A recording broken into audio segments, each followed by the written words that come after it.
नमस्कार और स्वागत है आप सबका विश्व शांति दर्शन चैनल पर। आइए देखते हैं आज का न्यूज मैगजीन। लेकिन शुरू करने से पहले एक नजर आज की सुर्खियों पर। बस्तर में बन रही है बांस की साइकिल। बेटियों के सपने संजोने का प्रयास। मिट्टी रहित खेती के बीच बोता है ये किसान। मिशन जो जंगली जानवरों को खेत से दूर रखें। मिट्टी और बांस से बना फार्म हाउस। दुनिया की सबसे सस्ती साइकिल होगी बस्तर में बनी बांस की साइकिल। देखते हैं क्या है यह आविष्कार। माओवादी गतिविधियों के लिए बदनाम बस्तर पर अब सकारात्मक रोशनी आएगी एक अभिनव साइकिल के कारण। बस्तर के दो युवाओं ने बस्तरिया बांस से बम्बू का साइकिल तैयार की है। बांस से बनी बम्बू का साइकिल अंतरराष्ट्रीय बाजार में धूम मचाने को तैयार है। देश दुनिया में कई कंपनियां बांस की साइकिलें बनाती हैं, लेकिन इस बम्बू का साइकिल को बस्तर के आदिवासियों की ढोकरा शिल्प, लोह शिल्प, शीशल और बांस शिल्प की कारीगरी से सजाया गया है। सिर्फ 8.2 किलो वजनी बम्बू का एक औसत साइकिल की तुलना में कम से कम 60% हल्की है। निर्माताओं की अगली योजना है महिलाओं के लिए ऐसे साइकिल बनाना। इस क्षेत्र में आदिवासी समुदायों के अद्वितीय हस्तशिल्प को संरक्षित करने और बढ़ावा देने के अलावा ये साइकिल आजीविका का एक नया दायरा भी पैदा करेगी। मध्य प्रदेश सरकार की लाडली लक्ष्मी योजना हजारों युवा लड़कियां और उनके परिवारों की मदद के लिए काम आई है। लेते हैं ज्यादा जानकारी। मध्य प्रदेश के विभिन्न हिस्सों से आई 3 लड़कियों की ये कहानी है। मध्य प्रदेश सरकार की लाडली लक्ष्मी योजना के कारण इनके करियर के लक्ष्य बदल गए। बालिकाओं के उत्थान के लिए यह एक प्रमुख योजना है। वेदिका वैष्णव ने आयकर अधिकारी बनने का सपना देखा था। उनके पिता के निधन के बाद उनका यह सपना अधूरा रह गया। जबलपुर की नेहा पटेल का लक्ष्य था भारत की पुलिस सेवा अधिकारी बनना। उसके पिता की मृत्यु ने इस योजना को विफल कर दिया। प्राची कोरी का भविष्य अंधकार में डूब गया जब उसके पिता ने उसे और मानसिक रूप से विकलांग उसकी मां को छोड़ दिया था। लेकिन आज तीनों लड़कियां लाडली लक्ष्मी योजना के सौजन्य से अपनी महत्वाकांक्षाओं को पूरा कर रही हैं। इस योजना का उद्देश्य कन्या भ्रूण हत्या पर नकेल कसना, बालिकाओं के पालन पोषण पर रूढ़िवादी मानसिकता को बदलना और इस योजना का लाभ उठाने वाले परिवार की आर्थिक और शैक्षिक स्थिति के लिए एक अच्छा आधार प्रदान करना। इस योजना के तहत राज्य सरकार 5 साल के लिए 6,000 रुपए के राष्ट्रीय बचत प्रमाण पत्र खरीदती है। जब कोई लड़की कक्षा 6 में प्रवेश करती है तो उसे 2,000 रुपए का भुगतान किया जाता है।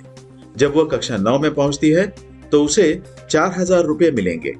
11वीं कक्षा में उसे 7,500 रुपए मिलते हैं।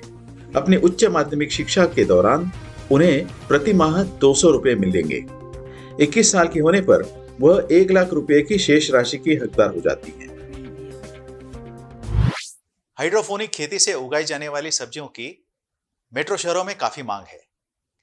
ये कहानी है एक ऐसे किसान की जो हाइड्रोपोनिक्स का प्रचार और प्रसार कर रहे हैं। तिरुपति के पास एक युवा किसान 23 वर्षीय संदीप कन्नन तिरुपति के निवासियों को पौष्टिक, स्वच्छ और कीटकनाशक मुक्त पत्तेदार सब्जियां देने का प्रयास कर रहा है। संदीप ने व्यवसाय भूमि नामक एक शहरी खेत स्थापित किया है और थाना पल्ले में अपनी आधा एकड़ जमीन पर खेती शुरू कर दी है। वह पॉलीहाउस हाइड्रोपोनिक्स खेती के जरिए सब्जियों की खेती कर रहा है। संदीप के अनुसार पॉलीहाउस हाइड्रोपोनिक खेती का उपयोग करके उगाई जाने वाली सब्जियां जैविक खेती के माध्यम से उगाए जाने वाले उत्पादन की तुलना में पोषक तत्वों और फाइबर से भरपूर होते हैं। पारंपरिक कृषि पद्धतियों के विपरीत हाइड्रोपोनिक खेती में मिट्टी रहित खेती शामिल है, जिससे किसान अपने निवेश पर बेहतर उपज प्राप्त कर सकते हैं। हाल ही में पॉलीहाउस हाइड्रोपोनिक्स का उपयोग करके किसान बनने की इच्छा रखने वाले छात्रों के लिए यह खेत ज्ञान का स्रोत बन गया है। किसानों और जंगली जानवरों के बीच की लड़ाई कम करेगी ये मशीन। कैसे, आइए देखते हैं। किसानों के लिए उनकी फसल की सुरक्षा सबसे बड़ा मुद्दा है। कई बार जंगली जानवर खेत में घुसकर फसल को पूरी तरह बर्बाद कर देते हैं। इस वजह से जहां एक तरफ किसान को आर्थिक नुकसान हो जाता है, वहीं जानवरों के भय से फसल की रखवाली में उनका अच्छा खासा वक्त भी बर्बाद हो जाता है। किसानों की इस तरह की परेशानी दूर करने के लिए उत्तर प्रदेश के अभय शर्मा और उनकी बहन स्मृतिका शर्मा ने एक अनोखी मशीन बनाई है। इसके साथ उन्होंने एक स्मार्ट स्टिक भी बनाई है जो फॉरेस्ट गार्ड्स और आम लोगों को बड़े जानवरों के हमले से बचाती है। कौशाम्बी गाजियाबाद स्थित एग्रीटेक स्टार्टअप क्यारी के अभय और स्मृति ने एनिडर्स मतलब animal intrusion detection and repulsion system नाम का एक डिवाइस तैयार किया है। यह डिवाइस सेंसर के जरिए जानवरों की हलचल का पता लगाता है। अगर कोई जानवर इस मशीन के रेंज के आसपास आने की कोशिश करता है तो इसका अलार्म सिस्टम एक तेज लाइट के साथ बजना शुरू हो जाता है।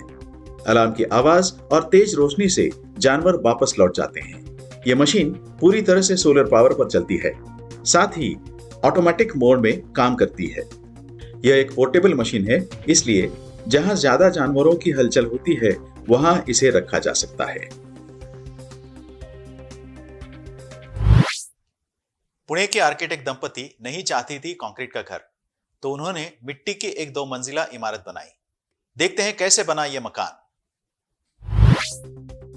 उन्हें यह अंदाज भी नहीं था कि 2 साल के अंदर वो यहाँ पर अपने लिए एक मिट्टी का महल बना लेंगे। जी हाँ, मात्र मिट्टी और बांस का इस्तेमाल करके उन्होंने इस 2 मंजिल फार्म हाउस को तैयार किया है। आज ये दोनों शहर की भीड़-भाड़ से दूर यहीं रहकर अपना काम संभाल रहे हैं और सिर्फ प्रोजेक्ट्स के सिलसिले में ही बाहर जाते हैं।